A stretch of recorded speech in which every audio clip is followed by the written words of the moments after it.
చెప్పిన మాట నిలబెట్టుకున్నావా లేదా అని మిమ్మల్ని అడుగుతున్నా. సుపరిపాలనలో తొలి అడుగేశామా లేదా అని మిమ్మల్ని అడుగుతున్నా. సుపరిపాలనలో తొలి అడుగు వేసిన దానికి మీ ఇంటికి వచ్చి అందరినీ దర్శనం చేసుకోమన్న నాయకులందరినీ, పార్టీ వాళ్ళని ఆశీర్వదిస్తారా లేదా అని మిమ్మల్ని అడుగుతున్నా. ఇప్పటికే 40 లక్షల కుటుంబాలు ఇంట్లోకెళ్ళి వాళ్ళ ఆశీస్సులు తీసుకున్నారు తెలుగుదేశం పార్టీ కార్యకర్తలు. ఈ నెలలో 1 కోటి కుటుంబాల కడప దొక్కి వాళ్ళందరి ఆశీర్వాదాలు తీసుకోమని ఆదేశాలు ఇచ్చాను. ఆశీర్వదిస్తారా అని మిమ్మల్ని అడుగుతున్నా.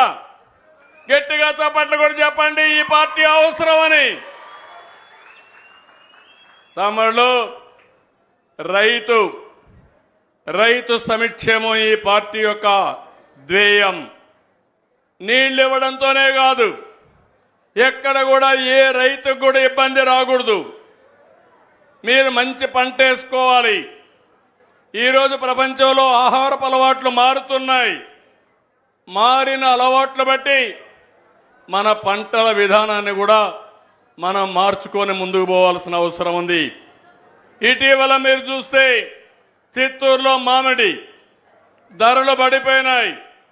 270 కోట్ల రూపాయలు ఖర్చు పెట్టి 1 కిలోకు 4 రూపాయలు ఇచ్చి వాళ్ళ దగ్గరుండే మామిడి పంటను కొన్న పార్టీ ఈ ఎన్డీఏ అని చెప్పి నేను మీకు తెలియజేస్తున్నా. ఇదే కాదు, పొగాకు రైతులు ఇబ్బందులు పాలయ్యారు.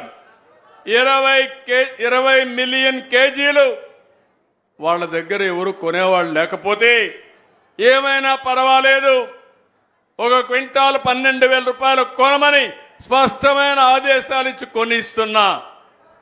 ఇది ఈరోజు ఈ పార్టీ యొక్క కమిట్మెంట్ అని చెప్పి కూడా నేను మీకు తెలియజేస్తున్నా. ఎక్కడైతే ఈరోజు ఇదే కాకుండా కోక్ అయితే ధర లేకపోతే అది కూడా కొనిచ్చాం.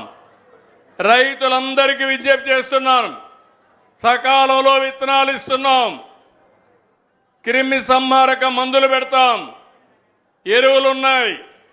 మీరు కూడా ఎరువులు తక్కువ వేయండి. ఎక్కువ ఎరువులు వేస్తే ఈ మధ్య క్యాన్సర్ వస్తుందని కొంతమంది మనం ఎరువులు వేసినది కానీ క్రిమి సంహారక మందులు వాడినటువంటి పంట తినడం మానేస్తున్నారు. రిజెక్ట్ చేసే పరిస్థితి కూడా వస్తున్నారు.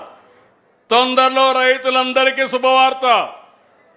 కేంద్రం రైతు భరోసా ఇచ్చిన రోజునే మన వాటా కింద డబ్బులు మీ బ్యాంక్ అకౌంట్ లో వేసే బాధ్యత నాది. వాళ్ళు రేపేస్తే రేపే వేస్తా, ఎల్లుండేస్తే ఎల్లుండే వేస్తా, ఏప్రిల్లో వేస్తే జూలైలో వేస్తే జూలైలో వేస్తాం. సరేనా అని మిమ్మల్ని అడుగుతున్నా. 3 విడతల్లో ఆ డబ్బులు కూడా ఇస్తున్నా.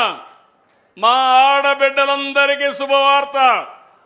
ఆగస్టు 15 నుంచి ఉచిత ప్రయాణ సౌకర్యం మీకు కల్పించే బాధ్యత ఈ ప్రభుత్వానిది.